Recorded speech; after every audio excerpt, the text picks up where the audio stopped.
ሕይወቱን ስለ ክርስቶስ የሰጠ ሁሉ ዓለምን ያሸንፋል። ደግሞም ዓለምን አሸንፎ ራሱን ቢያጣ ምን አለበት? ቤተክርስቲያን ወጣት ወይም አረጋዊ ስለሆነን ሳይሆን ልጆቿንና ሁላችንንም ትፈልገናለች።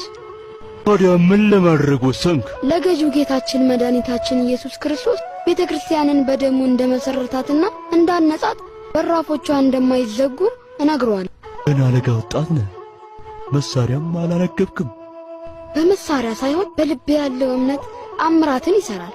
የምታስበው መከራው ቀላል ሳይሆን ጨካኝና አሰቃቂ ነው። እኔም በዚች ቦታ ሕይወታቸውን ከሰጡት ሰማዕታት አላንስም። አልኩ ፈጽሞ እግዚአብሔርን የማይፈሩ አመፀኞችና ልበ ደንዳኖች ናቸው። እየተከተሉት ያለው የተሳሳተ መንገድ እንደሆነ ሊረዱ ይገባል።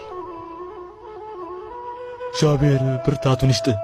እኔ ግን ስላንተ ሐሳብ ገብቶኛል። ሕይወቱን ስለ ክርስቶስ የሰጠ ሁሉ ዓለምን ያሸንፋል።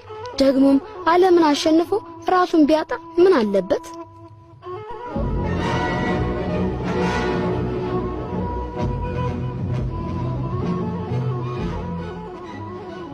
ልጄ በልሽሽ እየተመለሱ ነው። እንዲያዩ አልፈልግም።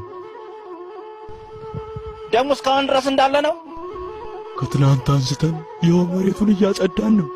ታዲያ ምን ላድርግ? የናዝሬቱ ኢየሱስ ይረዳሃል። የሕዝብ ፍትሐዊ አይደለም። ከዚህ በላይ ምን ታረጉናላችሁ? ከኛስ ምን ትፈልጋላችሁ? እንዲህ ያለውን አዛውንት መምታት ተገቢ አይደለም። በል ከዚህ ሄድና ወደዚያ ተጫወት። ይልቅ እኛ መሳሪያ ሳይሆን በልባችን የእምነትን ትጥቅ ሰንቀናል። ስለዚህ አንፈራም።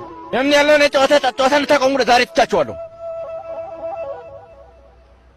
ነገ ደግሞ እመጣለሁ። ታዲያ ደም ነገር በመለከት ግን ትናንት እንደሞቱት በእናንተ ላይ እንዲህ ይሆናል። ይገባችኋል? ገብቶኛል፣ ገብቶኛል።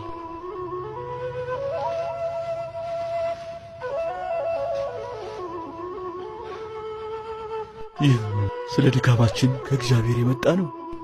እግዚአብሔር ከኛ ጋር ከሆነ ማን ሊቃወመን ይችላል?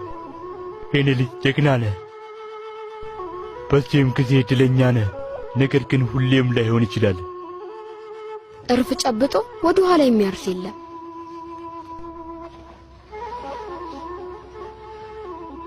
ስላንተ ጨነቃለሁ።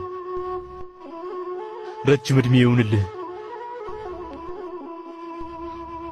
የኔስ መጨረሻ ተቃርቧል። ሰላም ላንተ ይሁን። በልሂድ የኔ ልጅ።